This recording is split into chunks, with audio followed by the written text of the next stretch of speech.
주시는 하나님의 말씀은 이사야 2장 1절부터 4절에 있는 말씀까지입니다. 구약성경 969쪽에 있습니다. 969쪽. 제가 1절부터 3절까지 읽을 테니 4절 한 절은 합독해 주시기 바랍니다. 이사야 2장 1절. 아모스의 아들 이사야가 받은 바 유다와 예루살렘에 관한 말씀이라.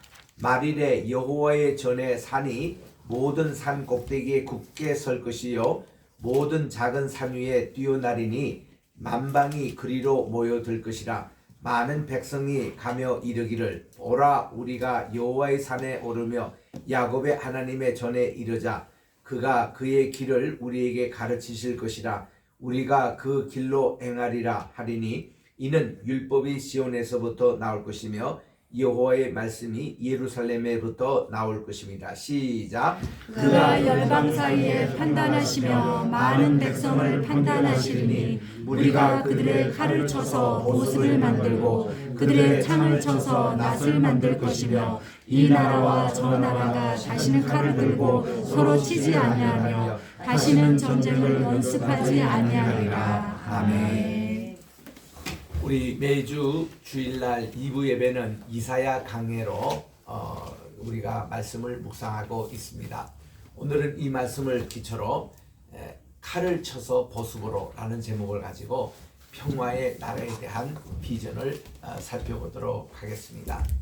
아시는 대로 이사야는 주전 742년에 하나님의 부름을 받았습니다.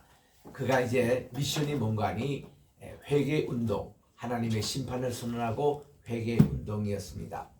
우리 모든 선지자는요, 이 삼각형의 메시지를 전하고 있습니다.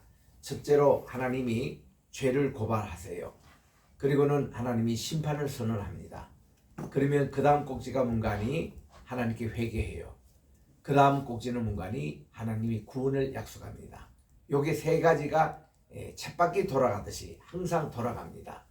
제가 처음에 이사야서를 읽을 때에 이상하게 이런 사이클 그린 거를 모르고 여기서 하나님이 실컷 이제 구원하신다고 그랬는데 그 다음 또 장에 보면 또 죄 문제 다루고 심판 문제 다루고 이렇게 막 나와요. 그리고 이제 아주 짧게 회개에 관한 말씀이 나오고 다시 또 구원에 대한 말씀이 나오고 이게 늘 반복되더라고. 이사야뿐만 아니라 모든 선지자 다 마찬가지입니다. 우리 이사야를 비롯해서 네 분의 그러한 선지자를 8세기 선지자라 그렇게 얘기합니다. 742년에 이사야가 부름받기 전에 두 분의 선지자가 있었습니다. 아모스가 있었어요. 그분이 BC 750년에 부름을 받아서 사회 정의를 외치고 하나님께 바른 예배를 외쳤던 아모스. 그분은 뽕나무 나무에서 일했던 분인데 하나님이 어느 날 그를 불러서 북방에 가서 이렇게 회개운동을 일으키게끔 보냈던 분이 아모스입니다. 두 번째는 호세아입니다. 호세아는 그로부터 한 4년 뒤에 5년 뒤에 부름을 받았던 BC 745년에 부름을 받던 분이 호세아입니다. 그분은 그냥 북쪽의 사람이었어요. 그쪽에서 하나님의 참된 사랑이 무엇인지 이거를 고멜 결혼 사건을 통해서 그에게 가르쳐 주셨는데 그야말로 고멜은 이렇게 남창과 즐겼던 여창이었습니다. 그러니까 이 달신을 섬겼던 그 사제, 그게 여자 제사장으로 여자 사제로 있어서 많은 남자들을 이렇게 상대를 했던 참 성적이 문란한 그런 사람이었죠. 근데 하나님께서는 호세에게 그에게 결혼을 해라. 그래서 3명의 아이를 낳습니다. 낳고서도 또 고멜이 옛날 그 생활이 또 그리워가지고 그쪽으로 다시 간 것을 하나님이 호세를 통해서 자기 그 부인을 처음에 그에게 결혼하듯이 결혼 지장감을 다시 두둑히 주고 그를 찾아오는 이런 사건을 통해서 하나님이 호세에게 이릅니다. 야 호세야, 너 기분이 어떻느냐? 네 부인이 이렇게 다시 또 타락을 해가지고 이렇게 데려왔던 그 심정이 어떻겠느냐? 내가 항상 이스라엘 백성들이 그렇게 또 타락하고 또 찾아오고 할 때 그때 심정이 그렇단다. 그리고서는 하나님이 카세드 무궁한 사랑을 이제 보여주신 것이 이게 호세아서거든요. 그리고는 이제 이사야가 742년에 부름을 받습니다. 그러니까 호세아보다도 한 3년 뒤에 하나님의 부름을 받고서 그가 참 길게 사역도 했습니다. 한 689년까지 했는데 이 해가 이 므낫세라는 아주 악정, 이분은 히스기야 왕입니다만은 얼마나 우상 숭배를 열심히 섬기며 이사야를 순교를 당하게 했는데 톱으로 여기서 토막내 가지고 이 이사야가 순교를 당했습니다. 그때까지, 그러니까 히브리서 11장에 보면은 우리 선진들 가운데는 톱으로 이렇게 순교를 당한 자가 있다 하는 분이 바로 이사야를 얘기하는 것이죠. 그래서 이사야는 약 한 55년간 사역을 하면서 정말 하나님께 많은 일을 하신 분이 이사야입니다. 오늘은 특별히 이 말씀을 통해서 하나님은 평화를 원하신다, 이 제목으로 이제 말씀을 하고 있습니다. 1절부터 봅니다. 아모스의 아들 이사야가 받은 바 해서, 이때 말하는 아모스는 자기 선배 선지자인 아모스하고 그게 용어가 틀립니다. 그 선배 선지자는 AMOS입니다. 아모스 해서 S로 끝나는데 여기는 아모스입니다. Z로 끝나요. AMOZ라고 끝나는 이런 이름인데, 그 아들 이사야가 받은 바 유다와 예루살렘에 관한 말씀인데, 이제 자기 이 살고 있는 남쪽 유다와 예루살렘에 대한 하나님의 말씀입니다. 말일에 여호와의 전에 산이 모든 산 꼭대기에 굳게 설 것이고 모든 작은 산 위에 뛰어나리니 만방이 그리로 모여들 것이라고 말씀을 합니다. 이제 이 말이라는 것은 종말의 이거예요. 세상은 반드시 시작한 날이 있고 마치는 날이 있습니다. 종말이 지금 가까우는 때입니다. 이때에 어떤 일이 벌어지는 거 아니, 하나님의 전에 산이 모든 산꼭대기에 굳게 설 것이다. 그것은 이제 하나님의 성전만이 우뚝 높이 서서 모든 세상 만민들이 그게 몰려올 거라는 말씀입니다. 우리 이사야 19장에 가보면은, 우리 한번 미리 찾아보시다. 이사야 19장에 봅니다. 이제 제가 내일 아침에, 오늘 밤 비행기 타고 내일 아침이면 카이로 공항에 도착을 해요. 이집트입니다. 이집트 입성할 때에 항상 읽는 말이 이 말씀이에요. 이사야 19장 이 말씀을 보면은 이집트가 하나님의 선교의 강국이 된다는 예언의 말씀입니다. 그래서 얼마나 이집트에 있는 선교사님들이 이 구절을 좋아하는지, 나일강에서 우리를 참 안내를 했던 우리 그 선교사님이 이거를 읽으면서 막 눈물까지 흘리시더라고요. 19절에 봅니다. 19장 19절입니다. 그날에 애굽 땅 중앙에는 여호와를 위하는 제단이 있겠고 그 변경에는 여호와를 위하는 기둥이 있을 것이라고 했습니다. 이것이 애굽 땅에서 만군의 여호와를 위하여 징조와 증거가 되리니 이는 그들이 그 압박하는 자들로 말미암아 여호와께 부르짖겠고 여호와께서는 그들의 한 구원자이자 보호자를 보내사 그들을 건지심이라. 하나님은 모세를 통해서 이집트에 있는 종살이하는 자기 백성을 구했죠. 또 하나님이 다른 구세자, 이거 예수 그리스도를 말씀하세요. 예수님을 이집트에 보내셔가지고 모든 제단, 이방에 드렸던 제단을 하나님의 성소로 바꾸는 겁니다. 그 모든 이방 신전을 하나님의 예배처로 바꾸시겠다는 말씀이에요. 21절입니다. 여호와께서 자기를 애굽에서 알게 하시리니 그날에 애굽이 여호와를 알고 제단과 예물을 그분에게 드리고 경배할 것이고 여호와께 서원하고 그대로 행하리라 하면서 이집트가 선교가 돼가지고 하나님을 예배하는 나라로 바뀔 거라는 겁니다. 그래서 여호와께서 애굽을 치실지라도 치고는 다시 고치고 회복하십니다. 그들이 여호와께 돌아올 것입니다. 여호와께서 그들의 간구함을 들으시고 그들을 고쳐주신다. 그래서 이 이집트에서부터 아수르까지, 오늘날 저 이라크 북쪽입니다. 여기까지 통하는 대로가 있어. 지금도 킹스 하이웨이가 있는데 우리가 요르단에 갈 때 그 거리를 타고 느보산까지 가거든요. 이거를 가는데 아수르 사람은 이집트로 갈 거고 이집트 사람은 아수르로 갈, 이 대로가 있어가지고 고속도로가 있어서 이렇게 갈 것인데 애굽 사람과 아수르 사람과 함께 하나님을 예배하겠다는 거예요. 그래서 24절에 보니 그날에 이스라엘이 애굽과 아수르와 더불어 셋이 세계 중에 복이 되리니, 우리 요거는 25절 같이 한번 읽겠습니다. 시작. 이는 만군의 여호와께서 복 주시며 이르시되 내 백성 애굽이여 내 손으로 지은 아수르여 나의 기업 이스라엘이여 복이 있을지어다 하실 것입니다. 이게 바로 세계 선교의 모토가 되는 말씀이에요. 하나님은 그 이집트 사람도 하나님의 백성으로 만들 거라는 겁니다. My people, 내 백성이라 부를 것이고 저 니느웨가 있는 아수르도 하나님께서 말씀하시기를 나의 기업이라 내 손으로 지은 아수르라고 말씀해 주셨고 이스라엘은 말을 걷듯이 나의 기업, 나의 유산 바로 이스라엘이여 복이 있을지니라. 그래서 이게 세계 선교의 모토예요. 그래서 우리는 세계 100군데 교회를 세우는 이 말씀이 여기서부터 나오는 거예요. 그래서 하나님의 모든 백성이 이 세상에 다 있다는 겁니다. 이런 거를 기초로 세운 것이 유엔입니다.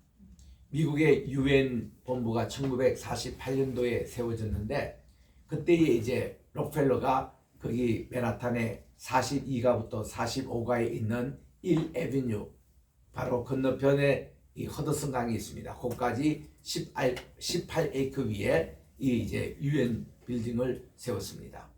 그리고 유엔 빌딩 들어가는 정문 건너편에 보면은 그게 이제 지금 이 42가와 45가의 에비뉴 사이에 1에비뉴가 흐르는데 그 건너편에 보면은 담벼락에 이사야 2장 4절 말씀이 기록되어 있는 거예요.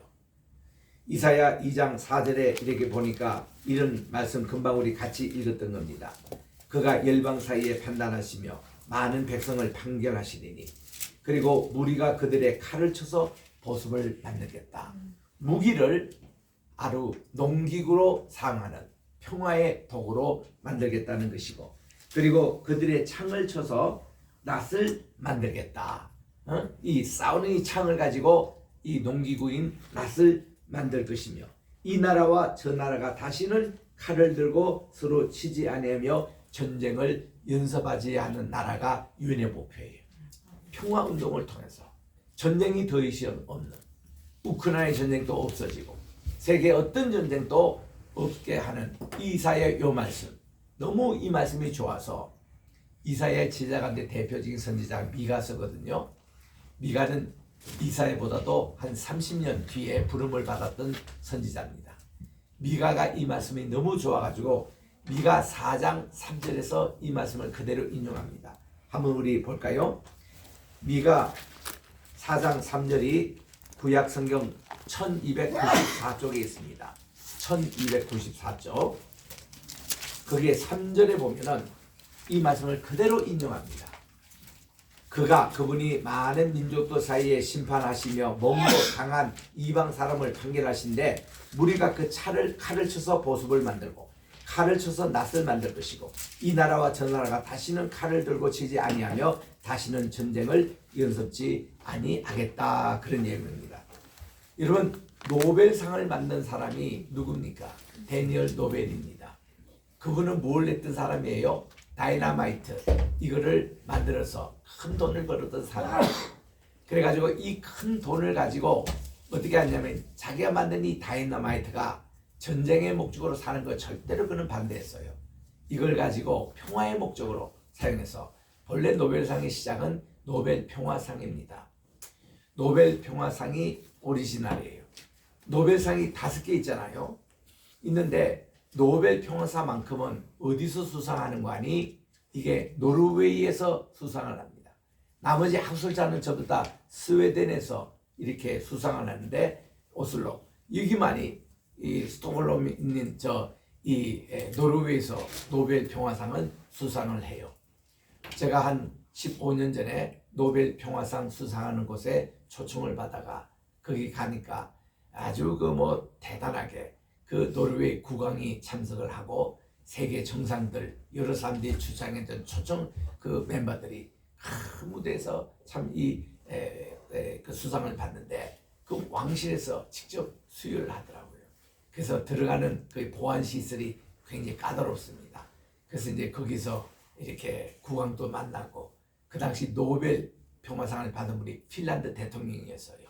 그래서 이제 그 광경을 다 보고 그날 저녁에는 큰 정말 이 연극 무대에서 이 음악회를 하는데 한 3천 명이 모이는데 노벨 평화상을 수상하는 분들 위해서 그렇게 이제 연주가 이렇게 하는데 한 3일 정도 공식 행사가 계속되더라고요. 그 저는 다 참석 못했고 중요한 그 세 건만 이제 참석하고 다시 돌아왔지만은 참 이 노벨 평화상 이 수상이 대단한 것은 노벨이 남긴 유언이었습니다. 내가 죽거들랑 다이나마이트 가지고 평화의 목적으로 사용한 사람에게 이 상을 꼭 주라는 거예요. 그리고서는 그 위에 다른 노벨 학술상이 나온 겁니다.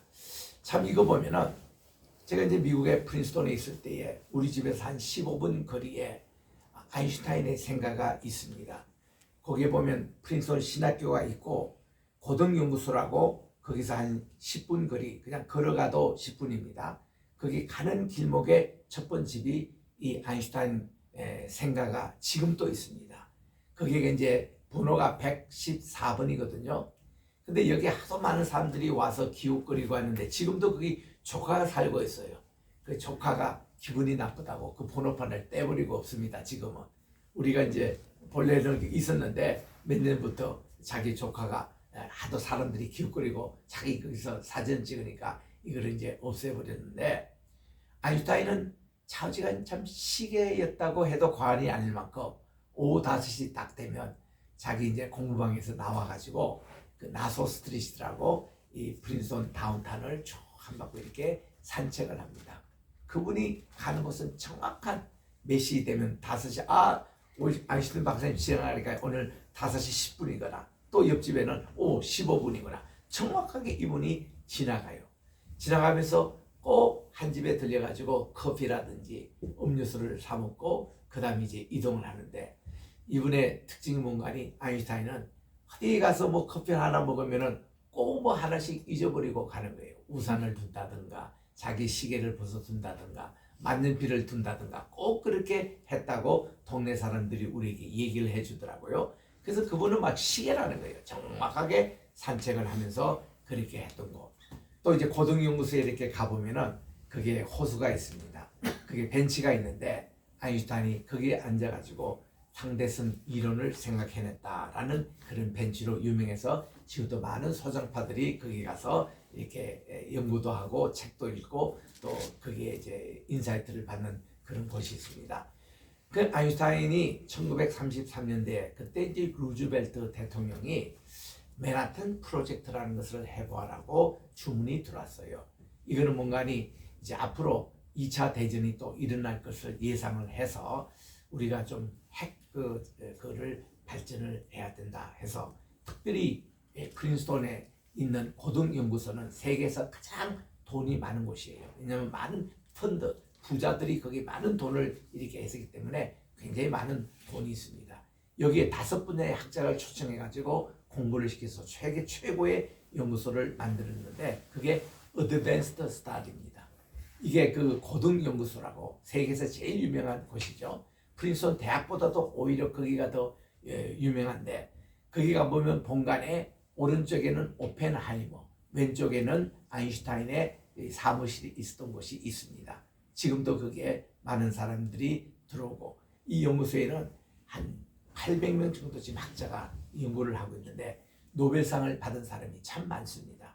그래서 거기 가서 점심 식사하면은 노벨상을 받은 분들과 쉽게 만나서 대화하고 이런 장소가 있는데 그게 식당이 300명 동시에 들어가는데 중간에 테이블에 보면은 아인슈타인이 주로 거기 앉아서 식사를 했고 자기 그 수학을 이렇게 연구하는 학자들과의 이렇게 대화했던 장소도 있습니다만 이게 이제 1933년 이분이 나치 정권에서 도망쳐 나와가지고 미국에 오셔서 이 고등연구소에 연구로 있었거든요. 있으면서 바로 옆에 있는 프린스턴 대학에 가서 강의를 하셨어요.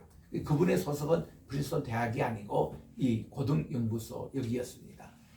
그래서 이분이 이제 원자 이제 폭탄을 거기서 이제 연구하고 만들었는데 그때 이분이 자기가 원자탄이 절대로 전쟁용이나 사람을 죽이는 데 사용했을 때는 자기는 안 하겠다고 그랬어요.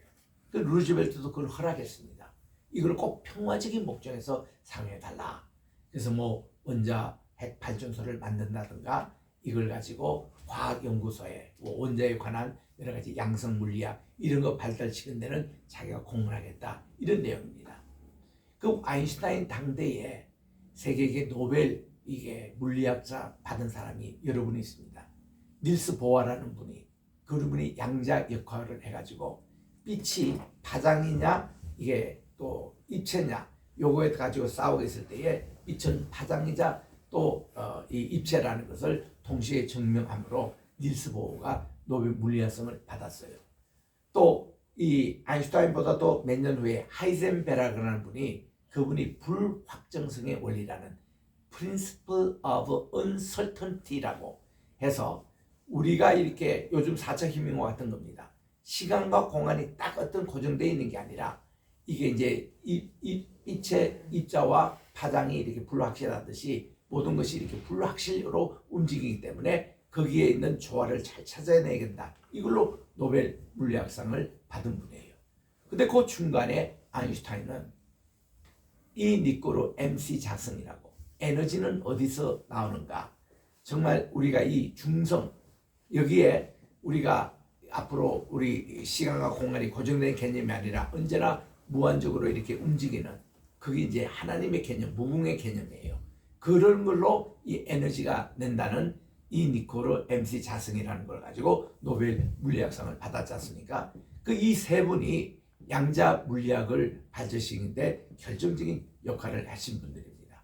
그래서 자기 이게 원자탄이 평화적인 목적으로 사용된 것을 그렇게 유언적으로 했는데 이게 뭐 2차 대전이 길어지고 그들이 진주만 공격을 당했을 때 그게 1941년 12월 9일 날 하와이에서 당했거든요. 일본이 미국을 공격하고는 전혀 생각을 못했습니다. 그런데 이거를 미리 알고 예견한 분이 한 분 있어요. 그분이 우리나라의 초대 대통령이었던 이승만 대통령입니다. 그분은 1910년에 이 프린스톤에서 박사 논문을 쓸 때 그 논문이 뭔가니 앞으로 아시아의 동북 아시아의 시대가 온다. 이 나라가 이제 이 세계 평화를 이제 인도하는 나라가 될 것이다. 이거를 쓴 거예요. 그리고는 그로부터 9년 후에 1919년 3월 1일 날 우리나라의 독립운동 3.1운동이 일어났습니다. 이때 육당 최남선 선생님이 그분이 평소에 민족 사관적인 입장을 가지고 한민족의 이 세계를 인도해야 된다는 것을 옛날의 동의적 문화와 홍상 문화를 이어서 해야 되는 것을 알면서도 이 이승만 대통령의 동북아시아가 앞으로 이 평화를 주도하는 그걸 기점으로 그분이 쓴 것이 독립선언문 3.1 독립선언이 되고 이것이 말이죠. 세계 독립운동의 하나의 도화선이 됐습니다. 이걸로 통해 가지고 중국에서는 5.4 운동이 일어났고 인도에서 또 이것이 일어나서 타고르가 와서 그 후에 우리나라에 감사 인사를 받고 이것이 내일 제가 카이로 도착하는데 카이로의 이집트까지 이게 전파돼 가지고 비폭력적인 평화운동 한국에서 시작된 독립운동이 카이로까지 영향을 끼쳤던 유명한 사건입니다. 이때 육당 최남선 선생님이 독립기념선언할 때 조사는 이제 자주국임을 선언한거라 이렇게 시작하면서 그 다음 이제 쭉 가다 보면은 일본에 대해서 권면하는 내용이 나옵니다. 일본아 이제는 당신들이 무단 정치로 조선을 이렇게 억압하고 이러지 말고 앞으로 이 세대가 도의적인 시대가 도래한다는 거예요. 신천지가 발각도다. 동북아시아 중심한 평화운동에 이제는 일본이 동참하기를 바란다. 더 이상 무력으로 이 조선을 이렇게 깔보거나 침략하지 말고 이거를 벗겨버리고 이게 평화운동으로 함께 참여해서 이 세계 나가는 여기에 우리가 함께 나가자는 것이 독립선언서의 그 위대한 정신이었고 이것이 온 세계에 파장돼서 큰 영향을 끼쳤던 것입니다. 그만큼 이승만 대통령의 논문이 중요했거든요. 그런데 이분이 inside out이라는 영문으로 그렇습니다. inside out이라는 것이 밖에 있는 것이 안에 있고 안에 있는 것이 밖에 있고 이게 업사이드 다운식으로 이렇게 이제 이게 조난의 시대가 온다는 건데 이 시대가 오는데 저 조그만한 섬나라 일본 나라가 미국을 칠 거라는 거예요. 그 예견한 책이 바로 인사이드 아웃이라는 영문판 이 책을 했는데 많은 국회의원들이 읽고 특별히 미국 대통령들이 이걸 다 읽었습니다. 그런데 그 책이 나오고 9년 만에 일본이 미국을 실제로 공격할 때에 세계가 깜짝 놀랐습니다. 어떻게 이승만 대통령의 그 예견이 그대로 들어맞아가지고 이런 일을 우리가 당할 수 있느냐 해서 그 후에 이 책이 전 세계 베스트셀러가 됐지 않습니까? 이런 평화운동이었어요. 그래서 이 아인슈타인이 가장 속삭였던 것이 자기가 맨하탄 프로젝트를 시작할 때는 그렇게 평화 등의 목적으로 원자탄을 이렇게 한다고 했는데 일본의 공격을 받고 전쟁이 길어지니까 미국이 결단한 겁니다. 이 맨하탄 프로젝트를 이제는 이 전쟁으로 이렇게 사용해서 일본을 항복시키자. 이 방법밖에 없다. 그래서 그들이 1945년 8월 초에 들어설 때에 히로시마와 나가사키에 이 두 방의 이 원자탄을 내리기 전에 그들이 뉴멕시코라는 곳에서 뉴멕시코의 주도가 알부querque인데 알부querque에서 150km 밑에 내려가면은 최초 핵실험한 장소가 나와요. 거기서 핵실험을 팍 했는데 이 위력이 이거는 지금까지 어떤 폭탄보다도 더한 것을 그들이 발견하고서는 마침내 루즈벨트가 이걸 승인했습니다. 일본에 떨어뜨리기로. 그래서 이제 두 방으로 떨어뜨려서 일본이 완전히 항복합니다. 그 한번 히로시마 나가사키 이게 떨어지니까요.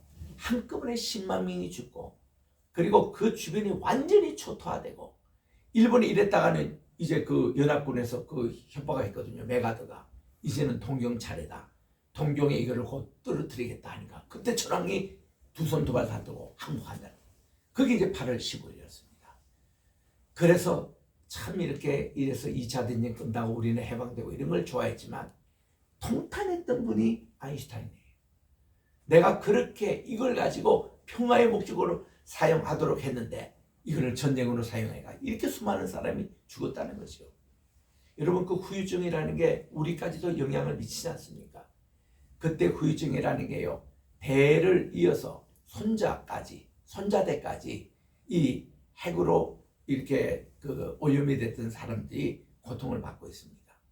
그게 지난번에 2019년에 또 쓰나미가 와가지고 그게 또 핵발전소 다쳐가지고 그때 영향이 있어서 지금 일본은요 말을 안 해서 그렇지 참 안전하지 못합니다.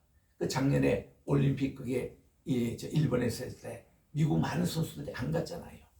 일본에 갔다 오면은 이게 이제 원자 병 걸려온다고 이게 그래가지고 일본이 상당히 불안하고 우리나라 언론에서도 가가지고 이 핵 측정을 다 해봤습니다. 해봤더니 사람이 도저히 살 수 없는 수치가 10배에서 20배 정도로 이게 아주 이게 센다쿠 지역에 나와가지고 지금 도쿄만 해도 굉장히 지금 위험해요. 나는 그때 2013년에 그게 핵폭탄 터지고 그다음 이 쓰나미가 터지고 그 이듬해에 많은 일본의 부자들이 미국으로 이민 오더라고요. 얘기를 들어보니까 이 문제는 앞으로 일본이 해결 못한다는 겁니다. 그래서 돈 있는 사람 그때부터 다 일본이 미국으로 이민 오고 호주로 이민 갔어요. 그리고 거기는 돈 없고 정말 평민들만 지금 남아있어요. 일본이 지금 망주에 사실은. 그리고 지금 도쿄에만 가더라도요. 돈 있는 사람 요즘 회 안 사 먹습니다. 회전 초밥집 자꾸 없어집니다. 이유는 뭔가 아니 조사를 해보면 방사능 수치가 자꾸 높아져가지고 이게 뭐 낮아지고 개선되는 게 아니라 더 어렵게 되고 있는 거예요. 그래서 요즘 해양 산업도 굉장히 어렵게 되고 있는 것인데 다 핵 때문에 그래요. 그래서 이 유엔이 설립되고 전쟁이 일어나는 곳에 평화의 사자로 그들이 가서 평화 문제를 해결하고 그래서 이제 케네디는 그때의 평화 봉사 사절단이라고 우리 그때 고등학교 다닐 때 그 미국 선생님 원로 선생님이 오셨는데 그분이 평화 봉사 사절단으로 오신 분이에요. 그래서 영어를 한 학기 가르치고 떠나고 했던 이런 이제 평화 운동을 지금까지 전개하는데 유엔이 개입해가지고 평화 운동 해결된 것은 우리 한반도에 한국 전쟁 났을 때 그때 한 번뿐이 안 됐답니다. 월남전에서도 실패해버렸죠. 페르시아 전쟁에도 실패했죠. 지금도 우크라이나 전쟁 때도 유엔의 역할이 지금 실종이 되고 있습니다. 근데 이번에 지진이 딱 터지니까요. 참 이게 터키만 해도 그 터키가 이제는 그 사람들이 반드시 부르기를 튀르키예라고 붙여달라고 해서 그의 본토의 민의 발음이에요. 우리 한국 사람을 코리아라 하지 않고 대한민국 해달라고 하는 그런 식입니다. 그래서 그 사람 본토민이 튀르키예 대통령이 이렇게 에르도안인데 이분이 20년대 지금 집권하고 있는데 이 대통령이 그 소피아 교회를 사원으로 이슬람 사원으로 딱 바꾸고 버리니까 하나님의 진노가 지금 이렇게 오지 않았나. 우리는 그렇게 봅니다만은 이 대통령도 지금 사과를 했고 자기가 이제 뭔가 모종의 여러분들의 믿는 신에게 다 기도해달라고 지금 전국적으로 이제 다급했죠. 이분이 하면은 소피아 교회 이슬람 다 치우고 빨리 교회로 다시 회복하는 게 제일 빠른 길인데 이런 일들이 지금 벌어지고 있어서 튀르키예는 그래도 많은 구호 부름이 들어갑니다만은 시리아 보세요.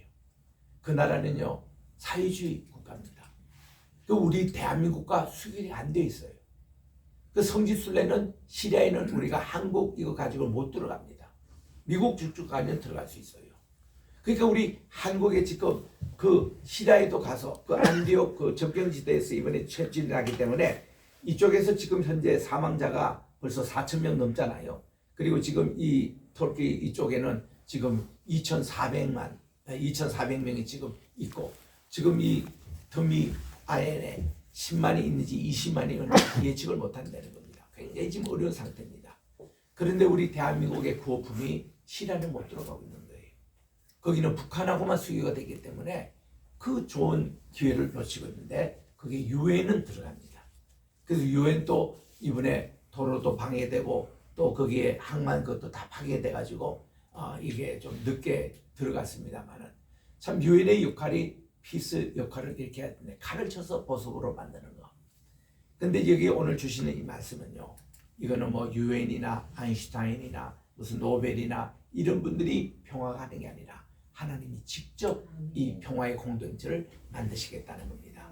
하나님께서만이 이것을 칼을 쳐서 보석으로 만들고 창을 쳐서 낫을 만들어 가지고 하나님의 평화의 나라를 이끌어 주신다는 귀한 메시지. 그래서 유대인들은 가장 좋아하는 인사가 샬롬 샬롬 평화입니다.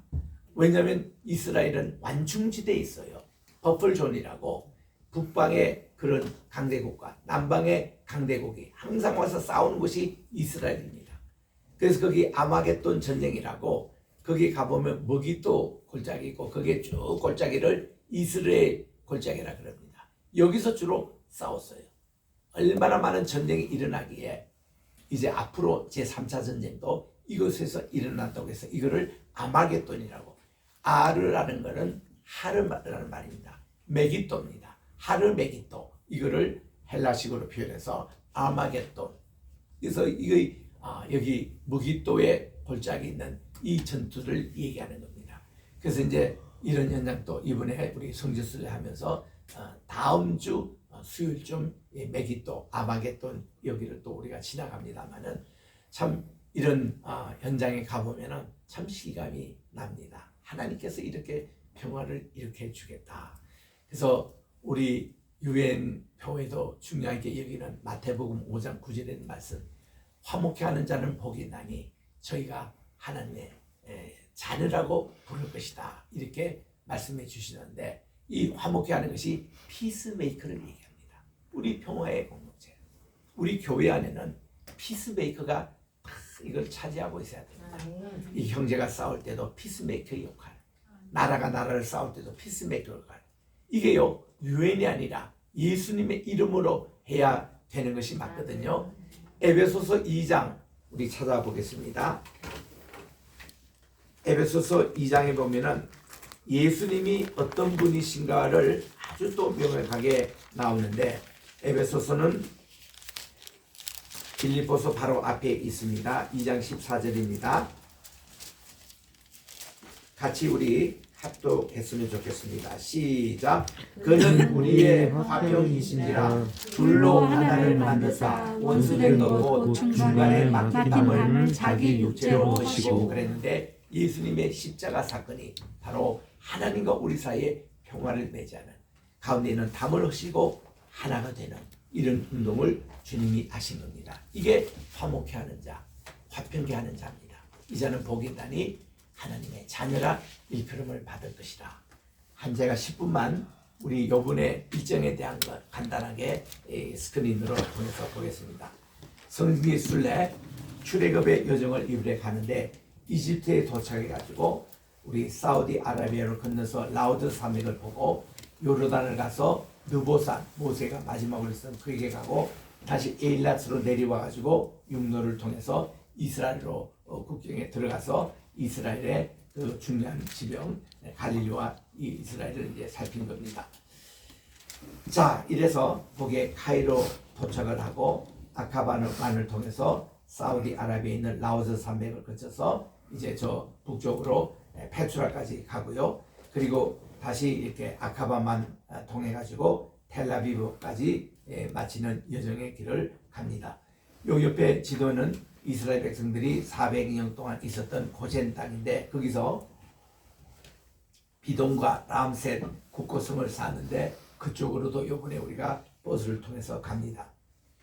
카이로에 가면은 쓰레기 마을이라고 나오는데 이 카이로나 또 알렉산드리아나 이집트 곳곳에 가면요 도시에 쓰레기를 제대로 치우지 못해가지고 완전히 쓰레기 마을이 있어요. 거기 킥킥한 냄새가 나고 이런 곳인데 이게 다 지금 쓰레기더미입니다.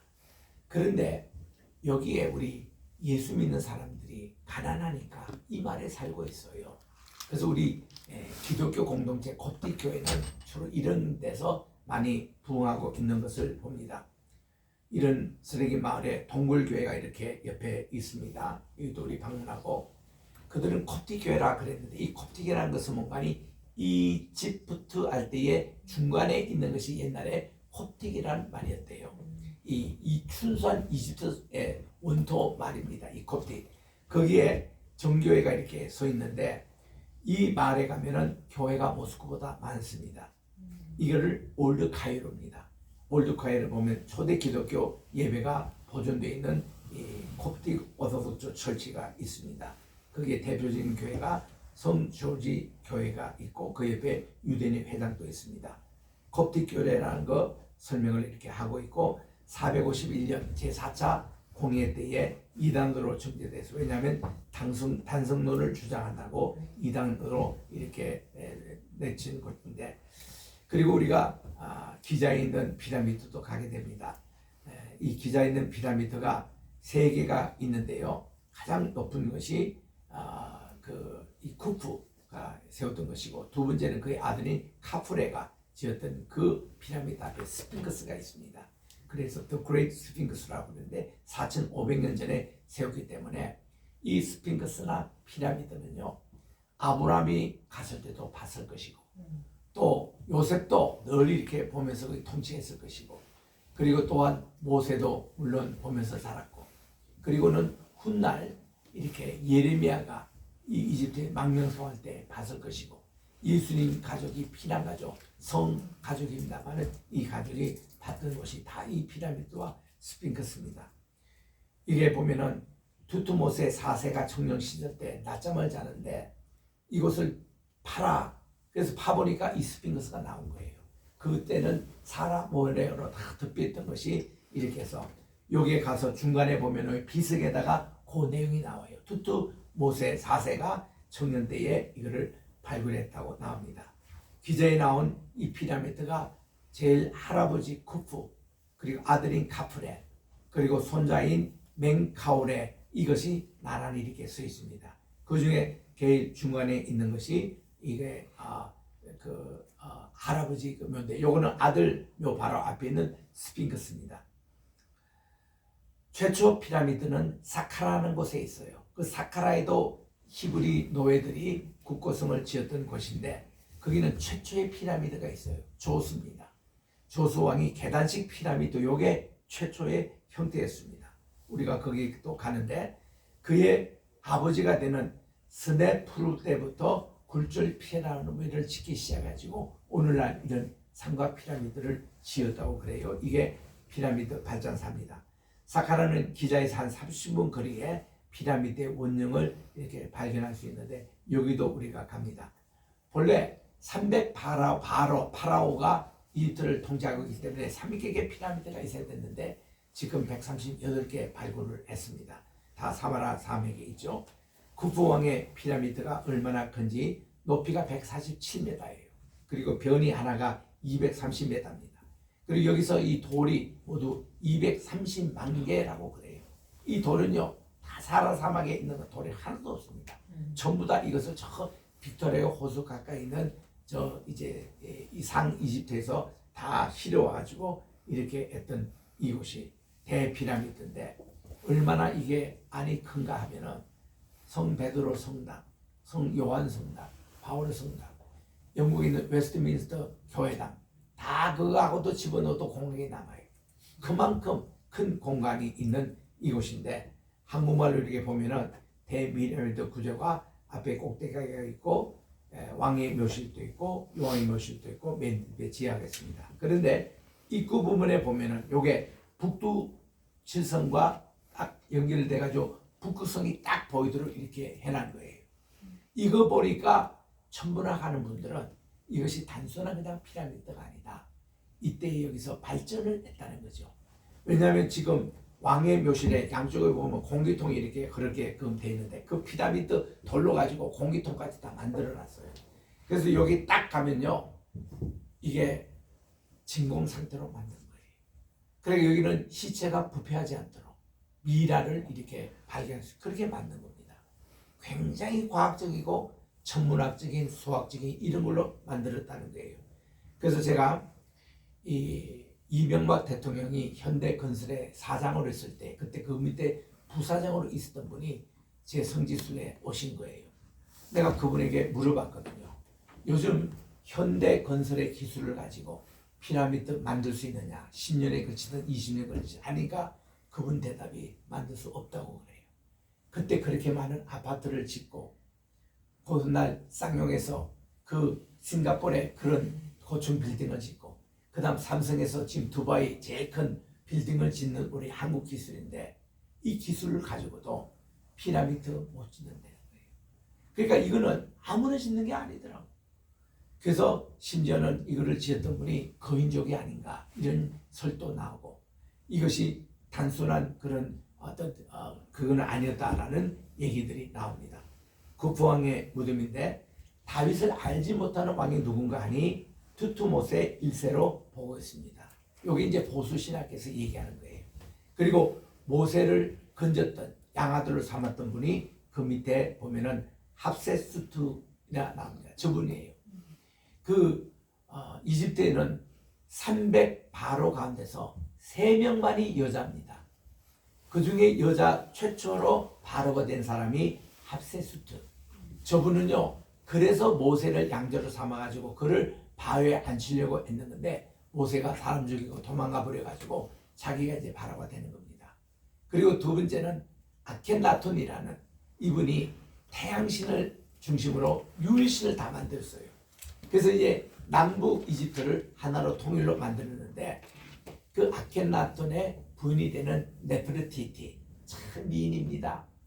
네프르티티가 이 아켄나톤에 이어서 바로가 돼요. 두 사람 사이에 난 아들이 누군가니 투탄카멘. 이 투탄카멘은 9살 때 그가 왕이 됐거든요. 바로가 됩니다. 그리고는 9년 통치하다가 18세에 그가 살해를 당해 죽습니다. 누구에게 죽습니까? 태양신을 중심으로 유일신을 만들어 버리니까 다른 신을 섬겼던 제사장들이고 우상 숭배하는 사람들 있죠. 이 사람들로부터 이제 그가 피살이 되는 거예요. 그래서 이 투토모세 이렇게 되는데, 이런 인물들이 지금 다 이렇게 두상이 있습니다. 투토모테 1세, 그리고 합세투트 이렇게 나오고 있습니다. 학대를 받을수록 저들이 더 번식했습니다. 저 히브리 민족. 그래서 그들이 이제 국고성을 지었던 장소가 여기인데, 여기에 진흙을 이렇게 이기면서 그들이 벽돌을 만들었던 현장입니다. 여기도 우리가 람셋 숫고 짓는 곳인데, 히브리 산파들이 참 지혜로워가지고 하나님을 경외하고 남자가 나도 모세를 죽이지 아니했어요.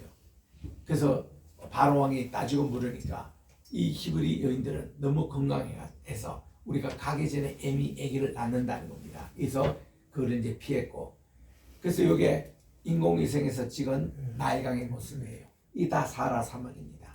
이집트에는 95%가 사라 사막이에요. 그게 오아시스가 한 30개 정도 물 얻는 것이고 주로 물의 근저는 다 이 나일강입니다. 그래서 이 나일강이 흐르는 곳마다 이렇게 푸르게 돼 있습니다. 이게 농사도 짓고 나무도 생기고 이렇게 해서 이것만 옥토예요. 그러니까 이게 적절한 첫 줄이죠. 첫 번째 재앙이 이 나일강을 치니까 피로 변한 거예요. 일주일 동안 그들이 물을 마시지 못했으니 얼마나 답답하겠습니까? 그래서 이 나일강의 주신이 누군가니 아피스 신이에요. 아피스 신이 누군가니 이스라엘 백성들이 모세는 호렙산에 올라가서 하나님 말씀을 40일 동안 받고 있는데 도대체가 요즘처럼 뭐 전화도 안 되고 인편으로 무슨 메시지도 못 전하니까 모세가 죽은지 살았는지 선생님이 오질 않는 거예요. 그래서 조바심이 나는 이스라엘 백성들이 말이죠. 그들이 금송아지를 만들어 가지고 우리 다시 이집트로 돌아가자 운동 이럴 때 만든 금송아지가 뭔가니 나일신의 주신인 오피스 신입니다. 그게 아피스 신이에요. 이거를 하토르 신이라고 그랬는데 이것이 나일강의 주신입니다. 그래서 여기에 가보면 이집트 박물관에 그 앞에 나오는 이 두상이 바로 투탕카멘이에요. 그는 18세 때에 주를 뛰기 때문에 그의 아버지가 아케나톤, 태양신을 숨기는 통일왕국의 어머니가 네프르티티 이래가지고 거기서 나왔기 때문에 굉장히 미인이에요. 미남입니다. 미남. 이 18세 때 얼굴의 모습이에요. 흠도 없고 트도 없고 아주 이런 청순한 이 사람이 18세에 죽음을 당한 겁니다. 그래서 다른 바로 그 굴에 가면 다 도구를 당했는데 이붓그만은 1922년까지 그대로 보존되어 있었습니다. 도굴꾼이 찾지를 못했어요. 그래서 22년에 이게 발굴이 됐잖아요. 그 전에 발굴될 때는요 전부 다 영국에서 가져가고 프랑스에서 가져가고 미국에서 가져가고 강대국이 다 가져가지고 그 제대로 된 미라가 없습니다. 이 이집트에는 전부 다 저기 대형 박물관 가야 되고 루블 박물관에 가야 되고 워싱턴 DC에 있는 스미스소니언 거기 가야 이게 바로의 그 미라를 볼 수 있는데 이 카이로 박물관이 2층에를 완전히 투탕카멘 그 유물로 꽉 채워져 있습니다. 이거는 하나도 외국에 나가지 않고 자기 걸 다 보관하고 있는 거예요. 그래서 이제 투탕카멘의 그 유물들이 2층에 꽉 전시된 거 정말 복만합니다. 이번에 여기도 갑니다. 룩소에서 그의 무덤이 1922년에 발굴돼 가지고 한 곳이고 여기 라암세스가 그들이 국고성을 지었던 장소입니다. 그래서 이제 우리가 이 아라비아 광야에 있는 시내산에 이제 가게 되는데 예전에는 가짜 시내산이 저 밑에 이 반도 맨 밑에 삼각조 요 밑에 있다고 생각했는데 그게 아니고 이스라엘 백성들이 저렇게 와가지고 누에바 항구를 통해서 이거를 걷는 장소 있습니다. 그 밑에 가보면 다합이라는 것이 나오는데 이번에 우리 성지순례 팀이 41명이 가는데 최초로 잠수함을 빌렸어요. 반장을 위해서 요 위에 국경지대는 못 갑니다만은 이스라엘 백성들이 홍해를 바다를 건넜던 그 근처까지 가서 이거를 보는데요. 그 잠수를 타고 가면요. 거기에 이집트 병거들이 와서 바퀴가 있는 것이 수백 개가 거기 지금 마더수에 있습니다. 그 일부를 우리가 보게 될 거예요. 물론 육안으로 잘 못 봅니다. 왜냐하면 그쪽에는 지금 국경지대이기 때문에 접근을 못한대요. 그러나 이스라엘 백성들이 바다를 건넜던 홍해바다 그 길까지 우리가 갑니다. 자 여기 보면은 저기에 까맣게 이렇게 된 것이 저기 시내산이에요. 하나님이 출애굽기 19장에 보니까 불과 화염과 번개로 나타났는데 거기까지 모세가 접근을 못합니다. 들어가는 입구에 멀리 지금 시내산이 보이는데 이런 험지입니다. 여기는 버스가 지금 들어가지 못해요. 그 집차를 타고 갑니다 우리가. 그래서 이 렌트를 해가지고 우리가 렌트카를 해서 운전수를 기용을 했더니 전부 다 500불씩 달라고 해가지고 돈이 너무 많이 들어서 전부 다 우리 운전면허증, 국제면허증 다 가져오라 해가지고 했더니 지금 25명이 운전하겠다고 나서요. 그래서 우리가 8대 집차를 빌려가지고 우리가 이번에 들어갑니다. 들어가면은 시내산 그 근처까지 갈 수가 있어요. 지금 저 까맣게 보이는 불탄 것이 저게 시내산입니다. 저 근처까지 가고 우리가 여기 이제 좀 가상으로 그렸던 곳인데 세명까지 탄 시내산은 못 이번에 올라왔냐. 우리 탄다팀은 지난 1월달에 올라갔다 왔어요. 5명이. 그런데 김성학 장로님도 저기 올라갔다가 내려오면서 사고 날 뻔했습니다. 얼마나 아직도 개발이 안 된 곳이었기 때문에 내려올 때 참 위험해요. 그래서 우리는 저기는 올라가지 않고 멀리서만 바라봅니다. 그런데 요 밑에 보면은 황금 송아지를 만들었다, 아핏을 만들었던 곳과 제단과 모세의 제단과 12기둥이 이 지파들이 있는 그곳 다 이번에 봅니다. 그 여기 가면은 야 이게 바로 진짜 신의 산이다 확인을 할 수가 있습니다. 가짜 신의 산 가면 이런 거 하나도 없어요. 그리고 요 앞에 펼쳐진 쫙 광야에 보면은 이스라엘 백성들이 충분히 200만 300만이 텐트를 치고 하늘의 만나를 먹고 있던 그것이 쫙 나옵니다. 제가 이제 여기에 신의 산에 있다는 것을 정보를 알고 제가 이제 개인적으로 여기에 갔거든요. 갔는데 라오즈 산에는 접근을 못했어요. 딱 군인들이 지키고 지금도 여기 군인들이 지키고 있습니다. 지키고 있어서 요번에 우리가 특별히 문화청에 요청했어요. 우리가 갈 테니까 그때 좀 문을 꼭 좀 열어달라고. 그럼 우리가 팁을 든든하게 주겠다고. 그러니까 문을 열어줬다고 약속을 하고 요번에 우리에게 문을 열어줄 거예요. 그러면 시내산에 가장 접근한 곳에 우리가 차를 몰고 가서 이제 할 수 있는데 참 이번 좋은 기회입니다. 자, 이들이 요걸로 홍해바다를 건넜고 이제 여기 보면은 시내산이 새까맣게 탄 그 부분이 하나님 나타난 거예요. 거기는 모세가 감히 접근을 못했습니다. 그리고 호렙산 그 가운데 있는 거기서 모세가 하나님 말씀을 들고 40일 동안 이렇게 기록했고 호렙산 그 밑에 가보면은 엘리야 동굴이 나와요. 그리고 그 밑에 보면은 이제 여호수아와 70 장로들이 모세를 기다리고 있었던 장소가 나옵니다. 그 근처까지 우리가 가는데 우리를 가이드 했던 분입니다. 여기 이제 시내산 바로 보이는 밑에서 그 옆에 보면은 금송아지를 만들었던 반석이 나오고요. 금괴 탄 그 부분 불탄 자국 그리고 라오스 산이 이렇게 있습니다. 그리고 여기 홍해바다 건넜던 장소가 나오는데 모세의 양모에 있던 합세투드가 모세를 건져내고 그 이름 모세라고 이름을 지었던 분이에요. 그러면 모세는 3살 때까지 자기 엄마 여교에서 젖을 먹고 궁중에서 월급까지 받아가면서 그렇게 키웠습니다. 그래서 그는 젖을 먹이면서 모세에게 민족 교육을 다 시켜준 거죠. 그래서 이 모세가 40이 지나도록 자기는 히브리 사람이라는 것을 확실히 알고 그렇게 자랐는데 이분이 모세를 앞으로 장차 바로가 되게끔 하려고 했던 분이었습니다. 그래서 이분의 신전이 여기 가면 룩소에 아주 크게 있습니다. 또 여기 공중에서 요거는 저 뭡니까 드론에서 찍은 사진이에요. 이만큼 이렇게 신전이 큽니다. 참 뜰기나무가 불타고 있었는데 타지 않았더라. 이 뜰기나무라는 게 이게 보면 스네라는 것인데 뜰기나무가 뭔가니 그 뜻이 뭔가니 고통과 압제와 종살이 이런 모습 속에서도 하나님의 여호와의 불이 거기에 있어서 하나님의 임재를 얘기하는 것이고 또 뜰기나무가 뭐냐 모세처럼 자기가 40년 동안 망가진 자기의 인생의 모습 이런 것에서도 하나님이 그를 불러서 바시트에 사용했던 이런 모습들 그래서 여러 가지 뜰기나무 속에 불꽃이 있다는 것이 참 의미가 있습니다. 모세에게 발을 벗으라 할 때는 4가지 뜻이 있다고 그래요. 예배할 때 발을 벗습니다. 거룩한 곳에 불결한 것을 벗어야 합니다. 주인 앞에서는 종이 됐다는 신호로 발을 벗습니다. 신의 신발을 벗습니다. 그리고 땅을 무르거나 교환할 때 신발을 벗어주는 이걸 통해서 모세가 다시 태어납니다. 여호수아 장군도 내일이면은 여리고성을 정복하는 날인데 이 신을 벗었어요. 그 죽음의 사자인 미가엘이 나타나가지고 딸기나무는 바로 고난과 고통, 억압을 상징하는 겁니다. 여기 지금 불이 붙고 있는 것이 어떤 금이라는 것을 화가들이 여러 상상을 해서 이렇게 나오는데 홍해바다를 하나님이 갈라주십니다. 유해바 바다 그 모습이에요.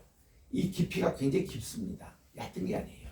이거를 물로 싹 걸어내시고 이렇게 가게 하고는 또 아말렉 군들이 침례했을 때 모세가 리비딩 그 반석에서 반석으로 물을 쳤던 그곳입니다.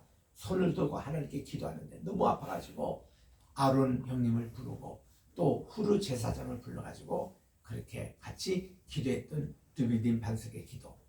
모세의 제단이 있는 곳이에요. 여기 호렙산 밑에 있습니다. 그리고 시내산 개울에 물이 흐릅니다.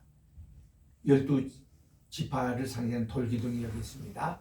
이게 드비딘 반석이에요. 이것이 얼마나 큰가 하면은 보세요. 여기 지금 물이 나온 것으로 화가 그린 것인데 사람이 저 밑에 조그맣게 있습니다. 엄청나게 이거. 우리로 말하면 이게 말이죠. 한 25층 정도 아파트 높이에 해당돼요. 엄청 높아요. 여기서 물이 쏟아져 나가서 드비딘 반석이 되지 않습니까? 이 바위를 이렇게 가요. 탁 가니까 이게 갈라지는 모습이 지금도 그대로 있습니다. 이게 가짜 신의 삶 이런 거 하나도 없어요. 드비딘에서 반석이 나는 근처에서 찍은 사진이고, 여기 보면은 황금 송아지를 만든 아피스 신을 만들어서 우리 이 운동으로 다시 이집트로 돌아가자 이런 운동인데, 여기가 거기에 황금 이게 송아지 모양 아피스 신의 모습에 벽화가 새겨져 있습니다. 이스라엘 사람들이 새겨놓은 벽화가 지금도 볼 수가 있습니다. 이런 벽화를 김성학 장로님이 찾아낸 거예요. 금송아지 재단터입니다. 얼마나 크길래 요 어느 아주머니가 사진 찍고 있는데 이만큼 커요. 이 금송아지 터가 여기 남아 있습니다. 그래서 이제 여기에 보면은 암벽화가 여기 지금도 새겨져 있어요. 금송아지 모습입니다. 이래서 이런 모습들 또 이런 암벽화가 있는 것을 이번에도 볼 수가 있습니다. 그런데요, 이 사진은 김성학 장로님의 저서에 나오는 사진인데, 요 옆에 보니까 이스라엘의 성전 안에 있을 메노라 촛대가 여기 있잖아요. 그죠? 이 촛대에 대한 것은 하나님이 여기서 첫 성막을 지었습니다. 그래서 첫 성막을 지을 때 여기 촛대를 이렇게 그 성소에 대했거든요. 그 모양이 암벽에 새겨져 있습니다. 그리고 요거를 사진 찍고 책에 다 냈는데, 아랍인들이 요거 유대인들이 와서 좋아한다고 지금은 가서 다 파버리고 말았습니다. 파버리기 전의 모습이에요. 그래서 우리는 여기 가서 지금 기도 제목이 요거 다시 우리가 복원하겠다는 겁니다. 요거 지금 사진에 그대로 남아 있으니까 김성학 장로님이 받고 그때 직접 사진 찍어온 그대로 복원을 하겠다는 겁니다. 그래서 이번에 가서도 여기 우리 시내산에서도 우리 로이 교회를 어디 하나 개척할까 그거 보러 갑니다. 근데 충분히 가능한 게 뭔가니, 이게 지금 이 사우디아라비아 황태자가 지난번에 우리나라에 오셔가지고 거의 40조에 해당되는 이걸 메고 갈 때에 그때 이 시내산 중심으로 네움시티를 세우겠다는 거예요. 그래가지고 이제 공해도 없고 사람들이 100년 이상 살 수 있는 도시를 건설하는데, 이게 바로 여기 중심으로 세워진다는 겁니다. 그래서 이제 우리가 거기 이제 교회를 하나 세우면 앞으로 이제 사우디아라비아에 있는 메카를 떠나서 이 시내산에 정말 우리 성지 기념한 교회가 있으면 얼마나 좋겠습니까? 이런 장소들을 이번에 우리 다 가봅니다. 그래서 이제 요르단에 가서 페트로도 보고 느보산에도 다녀오고, 그래서 이런 일정으로 여기 이제 느보산 모세가 죽었던 곳인데, 여기서 우리 주일 예배를 드리고 모세가 마지막에 가나안 땅을 바라보고 그는 못 들어갔잖아요. 그 옆에 그의 기점 지팡이가 모세 지팡이가 있습니다. 요 사인 여러분 보시죠? 그게 뱀으로 구리뱀으로 이렇게 갈려져 있는데, 저거를 쳐다보는 자는 불뱀을 그린 자는 다 살아남았습니다. 그래서 저것이 오늘날 병원 사인이 되고 있는 거예요.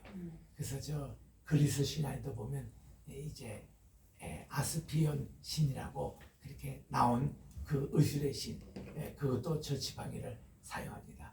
그런데 불행하게도 저 모세 지팡이가 우상으로 돼가지고 히스기야 때에 왕위 때 열왕기상 18장 합니다. 열왕기하 18장 3절에 보니까 이거를 누수단이라고 지금까지 우상을 섬긴 것을 히스기야가 다 불태워온 모습들을 보는데, 우리 이번 이런 성지순례를 다녀옵니다.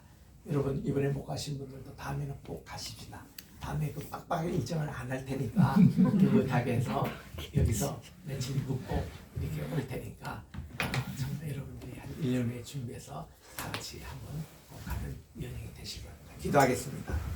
하나님 아버지 감사합니다. 오늘 또 우리 이사야서 주시는 2장 4절에 있는 말씀대로 정말 우리가 하나님께서는 칼을 쳐서 보습으로 만들고 또 창을 쳐서 낫으로 만드는 평화를 하나님이 직접 구축했다는 메시지를 우리들이 꼭 받고, 이 나라를 위해서 우리들이 열심히 하나님을 믿고 복음을 전해서 온 세계가 내 백성 이집트요, 또 나의 지연 아수르요 나의 기업 이스라엘이요 새 나라가 복되도다 하는 이 귀한 말씀을 듣고 우리 로이 교회가 온 세계 나가서 하나님의 성전을 건축하는 일에 앞장서게 도와주시옵기만을 예수님의 이름으로 기도드립니다. 아멘. 우리 양몽기 목사님